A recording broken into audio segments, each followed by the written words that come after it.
Yordenis Ugas versus Errol Spence is the fight before the fight that determines who has welterweight supremacy. Now, the fight I'm referring to really is whoever wins this fight in Terence Crawford. So we're going to be taking a look at Yordenis Ugas' chances of upsetting Errol Spence as a huge underdog in this fight. So first, we're going to take a look at some clips. Now, Ugas' main source of offense is the pull counter. He likes to bait an attack toward his back foot, slip his weight to the back foot. As we can see, it's not a great slip. He doesn't really get a lot of his weight off the front foot, but that's because he's trying to leave that position and then move right back in to shots like this. Very simple body shots. And one of the problems with Ugas is that he always uses, almost uses this technique to throw a body shot. As we can see here, going to the head, but as an underhanded punch here, okay? And this is a very, very important idea. We're going to take a look at it, why that's important later. But again, using pull counter style motions. Now, I want you to pay attention to this one as he catches this shot here with the block and then transfers his weight to the back foot to throw this shot. Sometimes going to the head, okay? But this motion is very similar to the pull counter. Now, also, if you guys have been checking out the Fouts Boxing heavy bag system, this drill that he's doing here is very similar to one of the first drills that we do on the heavy bag, the 1 block, 2 block. And now, if you take a look at this in sequence, this is right after he throws, in theory, if he was doing the Fouts Boxing heavy bag drill, it would be right after the 1, and then he blocks, and then he comes back with the right hand. Okay, and it winds up working out a very, very similar way, catch block motion. But we're going to talk about that a little bit later. But again, very, very heavily reliant on this back foot position pull into a right hand to the head or to the body throughout most of his southpaw orthodox matchup offense. Now again, pulling off the line, even taking a small step, and then finding an opportunity to find a body shot here. Now, this part I want to pay close attention to because he gets stuck on the line and then moves immediately out of that position. But we're going to talk about that hook right there from his opponent a little bit later. But again, the same attack pulls off the line. When the attack comes, his opponent interacts with him. He uses his left shoulder to interact with the line to transfer his weight to the back foot and then moves into another underhanded punch. Now, again, pay attention to how open he is when he's throwing this punch, as he's really putting a lot of weight and a lot of power into this shot, as that's his big payoff for his slip off of the line. Now, very, very interesting clip here. Okay, we're going to take a look at this again later, but steps off the line when his opponent throws his body shot, but his opponent's not really setting this shot up at all. Okay, so again, he's able to control the space, get a read on the timing, get his control of his weight, and then pull off the line and move into, again, a body shot. Now, I know this is in the first round, but it's a very, very, very consistent habit on his part. Boom, body shot, again, pulling off the line, right? That shot there, and then going to the body and a body shot here. Very, very, very consistent with all these types of attacks. Now, we're going to take a look at this clip here. Now, body shot into this pendulum shot, and now, in the same spot, he's very open for this counter here, right? As his opponent meets him with the hook. Now, unfortunately, I don't think that Errol Spence is actually a very good... Not this clip.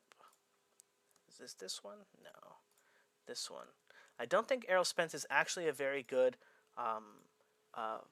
right hooker. I don't think he uses his right hook very often, and I don't think he gets his weight off into the front foot to throw it and then back to the back foot.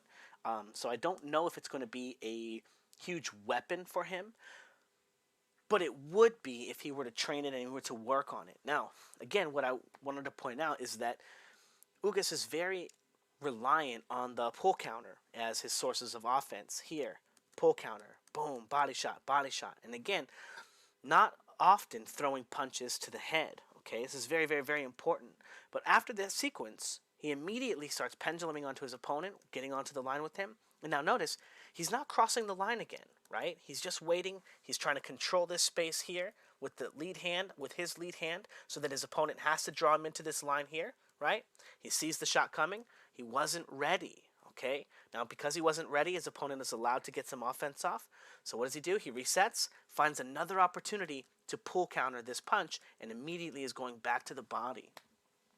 What I want to point out here is that at no point does he attempt to get to the front foot and set up a very similar move where he can draw his weight more to the front foot after baiting an attack and then setting up a left hook against his opponent, who is actually really wide open for this shot as he looks to step onto the line and throw this kind of uppercut-like punch from the back foot. Again, you never want to be throwing an uppercut from the back foot to the front foot. Usually, it's a little bit gray area, I'll say, in the Southpaw Orthodox matchup, simply because of the way the places that your heads wind up when you're in position to throw one anyway, because it is supposed to be an attack that attacks your opponent's front foot position, and we do see that Ugas is spending a majority of the time trying to pull from the front foot position, but to the back foot, okay? And then getting off the line, a little bit of a step there, boom, great shot.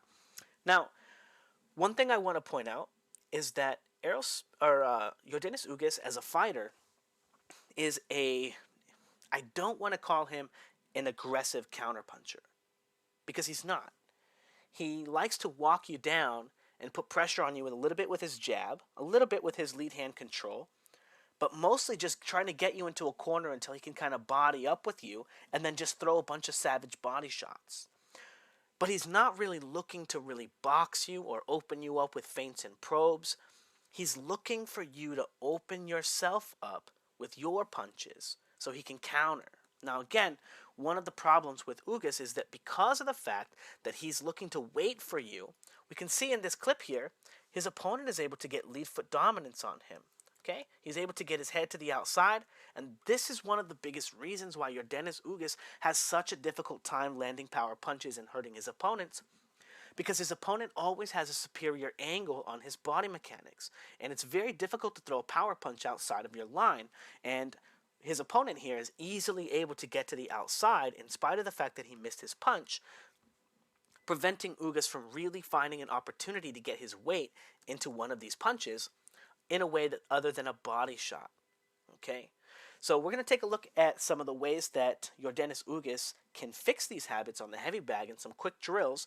And all of these drills are drills that are the root of the drill is learned in the Fouts Boxing heavy bag system. And we're just going to add some more stuff to them as I demo in just a few moments. But real quick, we're going to take a look at Ugas training. And we're going to take a look at some of that work that he's doing.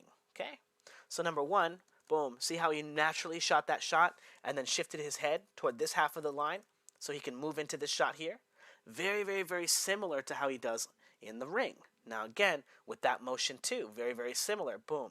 Under, right? And now he's here, back here. And this is a very similar motion that he's looking to use to kind of pull counter and then comes into the bag with an uppercut here.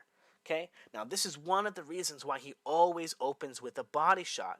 He hasn't figured out how to turn his weight over and get a headshot with this motion.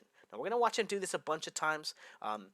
Part of that idea is very likely that this bag is just not big enough for him. He needs a heavier bag. But again, using that motion, that pull counter motion here, boom, boom, right? And now he's going to throw this shot, and now look, and we'll throw that little block up, okay? Now, in the Fouts Boxing heavy bag system, we use a very similar motion to end our line after we throw a left hand, when we block, and this allows us to transfer our weight to the back foot. Again, one of the things that Yordenis Ugas does best is transfer his weight to the back foot with this motion and then bring his uppercut to the body. Again, the uppercut to the body that he uses over and over and over again. And again, very, very similar. See him do one more. Come on. Now, another thing that Yordenis Ugas does really well, he has a really good pace. He's really good at getting back on the line, right? One of the reasons he's so quick, right, with the counters is because of the fact that he has these kinds of drills here, okay? Controlling the bag with 1-2s, even the uppercuts, right? Even though he has some bad habits here, he's doing the same drill that he was doing on the heavy bag here on the double end bag, okay? This is where he learned that drill and that style of heavy bag work, right? And then he just simply transferred it to the heavy bag. Go figure, guys. It's not rocket science, right? But using a very similar type of drill. Now, this is the reason why he can get on and off the line so quickly, is because he practices getting to the line, getting to the line, getting to the line, getting to the line, getting to the line, getting to the line, line, right? Interacting with his opponent so he can easily turn any one of these motions, right? Boom, into a block pull counter, right? It allows him to make decisions more quickly on the line. Now, I didn't see him throw very many left hooks.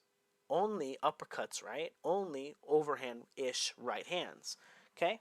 Now, we're going to take a look, not at the double in bag work, which is cool, it's just fun, but we're going to be taking a look at his pad work training. Now, first off, very, very, very clever here. His coach trying to get on the same level as him, be the same height as him so he can throw punches to the correct zones. Very, very, very smart, very, very, very well-educated coach here. Even though we're going to be talking shit a little bit about his pad work. Okay, now, jab. Now he's going to roll. Okay, now I teach you guys this drill in the heavy bag system too. If you guys want to check out the Mastering Your Tools heavy bag system, or the Fouts Boxing heavy bag system. And then notice, after he rolls to the back foot, he immediately engages right, left, right. Okay? Now, this motion, after he rolls to the back foot, winds up being very similar to the pull counter, as he's practicing throwing his weight all the way to the back foot, and then right back into the right, left, right. Okay?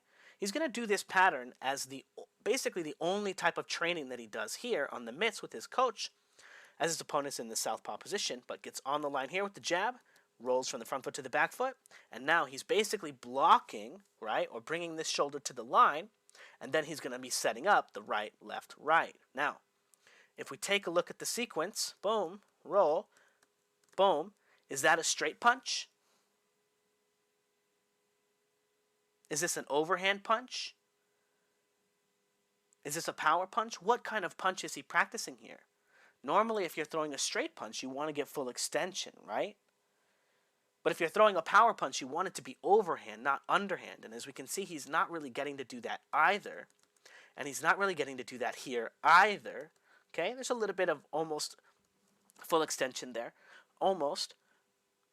But in the course of these sequences, boom, boom, he's not really getting to turn his punches all the way over, transfer his weight, or get his head outside of the line. Now, he's not doing these ones like he's doing it against his opponent, right? Because notice, his coach is not taking lead foot dominance on him, right? And he's still, as we saw in the sequence before this, having a little bit of trouble catching the mitt or hitting the mitt correctly, okay? But this is not exactly how it's going to fight for him, because when his opponents attack him with this jab here, right? So he jabs, right? Gets on the line with his opponent. And then we start simulating the drill, right? Come on. Jab, roll to the back foot. After they jab, or after they make him roll to the back foot, they've already taken lead foot dominance, and now their head is somewhere in this zone here. It's not all the way back here, right? Or even where the mitt is here, right?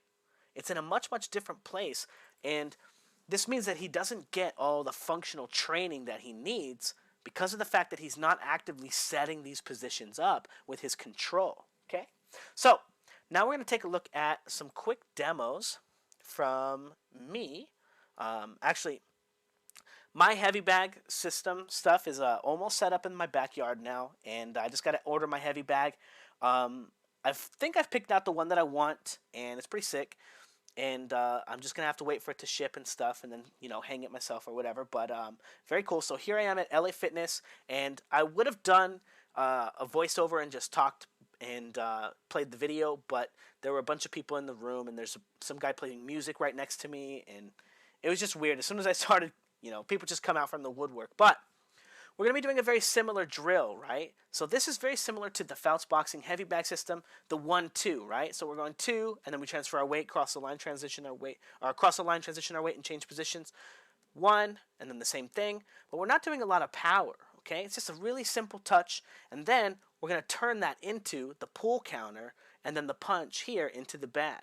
And we're going to get back to the drill. 1, 2, 1, 2, 1, and now I'm going to pull, right? And instead of blocking, okay, if you practice the 1 block, 2 block, you'll already have this ability to make decisions as you go from 1, 2, 1 into a pull, control the line, into a big hook, okay, or a big overhand. Now, One of the problems with Ugas' drill is that he always throws his punch underhand. So when the opportunity presents itself for him to throw an overhand punch, he misses it. But it also stops him from getting his head off the line, which is going to make him more and more susceptible to the right hook of Errol Spence. And again, I don't know if Errol Spence's hook is going to be on point, but he's fast enough that he's going to be able to throw it in a way that discourages Ugas from making this type of attack. Now, we're going to take a look at a clip from Errol Spence real quick in a minute too, at the end of the video. But again, back to the control, and I'm just transferring my weight. And then once I get there, I start setting up the pull counter motion, right? Transferring my weight to the back foot and then blasting off into the big shot. Now, one thing I want to point out is when you do these drills, okay, and that was the other drill here, control, when you slip, okay, one thing that Ugas can do to increase the power of his punch is making a slip, and I do this a little exaggerated for the video. I take a big step with my heel here, okay? And this allows me to get my head to the outside of the bag or outside of my target, right? So when I'm doing the drill, I'm able to get my weight and cross the line across the target, okay? It's very, very, very important. And again, one of the problems that Ugas was having is that when he makes his slip, he doesn't actually take the weight all the way off the back foot. He's just doing it enough so that he can get off the line and move back into the body shot. But it stops him from being able to throw a power punch or an overhand shot because he can't really get his head or his opponent's head inside his line, or even sometimes his target. So you can take a big step when you take that shot. So the sequence winds up becoming left, right, left, and then you're going to make a block motion, transfer your weight to the back foot, and then at the same time, I call it on Patreon a pendulum slip. You're going to use that space that you opened up on your hip by transferring your weight to the back foot to take a small step and make it so that you can get your target inside your line, okay? And then you're just going to transfer your weight, cross the line, and transition your weight, cross the line, and change positions, and transfer your weight to the front foot, and throw that shot. And again, it winds up being very, very similar to the punch block motion as we remove the block from the motion and turn it into a straight pull counter. Now, another one of the drills that would really help Ugas and improving his combat sequences is as he's doing this drill, because he was already doing it on the heavy bag, right? We already saw him doing the drill here. When he does this drill, when he throws the right hand, make sure that his weight is on the front foot. And then when he throws the left hand, right, here, make sure his weight is on the back foot, right? Front foot, back foot, front foot, back foot, okay? And making sure that there's a dichotomy between the two positions when you control, because when you're here controlling with this hand, you're setting up a pull counter to the back foot. When you're here and you're controlling with this hand, you're setting up a pull counter to the front foot. Or when you're on the front foot, you're setting up your left hand. When you're on the back foot, you're setting up your right hand. And Ugas doesn't give himself any opportunities to practice his left hand or his left hook in his routine because he's always looking to pull to the back foot. And we saw it on the mitts as well.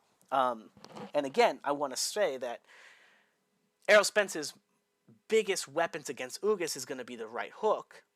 And that might mean that Ugas' biggest weapon against Errol Spence is the left hook. Okay? Now, it's very likely still going to wind up being the body shot that he has practiced so many times.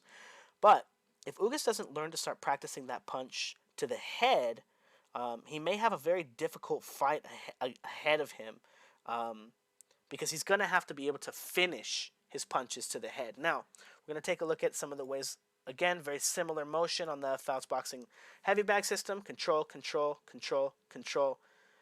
And now we're going to turn that motion into a left hook. Now, controlling the line and allowing us to cross the line safely and get control of the position, right? Control of the position. We can set up a pull counter to the back foot, pull counter to the front foot, okay? And after I control it, I turn it into a little block here, and then I cross the line with my hook, okay? Very, very simple motion. And again, you can turn this striking drill into a way to practice your pull counters. Boom. Being able to defend that side of the line, and then eventually, when you want to, you'll be able to just remove the block and throw the hook instead. Okay, I don't know if I actually do it in this sequence here, but again, one of the problems that Ugas has is he doesn't actually set anything up moving to the front foot. He doesn't actually have find an opportunity to, or make any opportunities to set his left hook up. Okay? And again, very, very simple drills. And the way that you're going to learn to build power in these drills is simply drilling them in the Fouts Boxing heavy bag system. It's the simplest, easiest way to rotate through the drills. Check them out. They're the kind of base for a lot of the kind of drilling stuff that we're going to be doing in improving our combat systems, our combat sequences as we move forward. Okay. Now, if you want to check out this video, I will be uploading it to YouTube in the members only section. If you want to check that out, I'll also be uploading the video to Patreon, so you can hear me hit the bag and whatever. But it's also a much longer video than this. As you see, that I'm going to show and demonstrate some other drills as well. And then there's a little bit before this where I was just warming up for a second. But the whole video will be up. I do a whole round just like this with a couple of different other drills. And again, that video will be up on Patreon and on the members only section. But now we're going to take a look just preliminarily at some of the stuff that Errol Spence is going to do. Okay, now Errol Spence is a pretty decent boxer on the line. Okay, and Ugas very rarely leaves the line unless he's trying to pull counter you. Again, neither one of these guys have very much head movement, and that doesn't really bode well, I'll say, for Yordenis Ugas, because Errol Spence is pretty crafty with all the ways that he fights on the line, even though he doesn't have any head movement. So one of those things is shooting the jab, and if a pull counter comes here, Errol Spence may be able to get away from it. He may be quick enough, may be able to steal punches to the body and find ways to get off the line. Now, this clip is not what I just kind of found another clip. But here, using the jab, the double jab to control the space, and then finding a body shot here. Now, one of the biggest problems with the pull counter is if your opponent punches in combination or he's able to set it up, he'll be able to find a way to set up a more powerful punch off of your pull counter. Now, I just want to show that not only in this sequence here is Errol Spence able to change up his jab as he was using the jab, and this is in the first round of the Garcia fight. He's used the jab to get on and off the line, boom, find out what he's trying to do, steal a punch to the body, but then also come in with the double jab and then set up this shot, all off of different rhythms, all off of different pace, right, to augment his opponent's ability to counter him, okay? Now, even though Errol Spence may be the one going backwards, he's still very good at getting on and off the line with his jab and setting these types of attacks up, okay? And again, that's going to make it very, very difficult for Yordenis Ugas to know whether he should be pull countering at what moment, okay? Now, we also know that, real quick, Danny Garcia kind of unloading a combination on Errol Spence after getting hit, throwing a couple punches. This is something that I do think might be very effective for Ugas, as Ugas doesn't like to take punches, right, for no reason. He likes to interact with the line very quickly. As you saw in his double in bag video, he's very quick, boom, boom, boom, boom, boom, boom. Very able to get his way to the line. So I anticipate there being a lot of engagements in which Ugas comes out ahead, seemingly, even though he doesn't land the better punches. I think that, again, because he doesn't move his head or whatever, but Errol Spence is not very good at moving his head to get off the line either. So there's going to be opportunity there. But I think first contact is going to probably favor Errol Spence, as he's able to do things like use that double jab to set up overhand punches here to the face, okay? Here to the face. And even though it still winds up looking like a body shot, and someone like Danny Garcia probably thought that was going to be a body shot, he's able to land these same type of punches that Ugas tries, but to the head, okay? And again, Ugas doesn't really throw very many to the head, even though he did a decent amount against Manny Pacquiao. Manny Pacquiao is much, much shorter than Errol Spence, and I don't think that Ugas is going to be training the correct height or space to be throwing those punches. As we saw even in this, even in the clips that we were showing, he didn't have a lot of opportunity to throw those shots to the head, mostly throwing them to the body. And I think it's going to be very similar in this fight. And I wonder if the pull counter is going to be as effective for Yordenis Ugas as it was in the rest of his career, because of the fact that Errol Spence is able to augment his jab. Even though Errol Spence is very honest, even though it's very predictable timing and rhythm, he does have the ability to use that same rhythm to break his patterns sometimes, especially against fighters like Danny Garcia here, who couldn't really move their head, right? Making it a little bit more difficult for them um, to set up their traps and their counters, especially because for whatever reason, Danny Garcia didn't look super keen to using his left hook in this fight. Again, I thought it was going to be his biggest weapon. So, if and again, we're going to be taking a look at Errol Spence. We fight how we train, see how much we can find from him in the next video. But if he winds up fighting, if Yordenis Ugas doesn't wind up getting his weight to the front foot and finding a way to open up his left hook, even though he doesn't have a very good one, the fight could wind up looking a lot like Errol Spence versus Danny Garcia, except a lot more action. Okay, a lot more action, a lot more punches, and very likely, I would say, ending in knockout.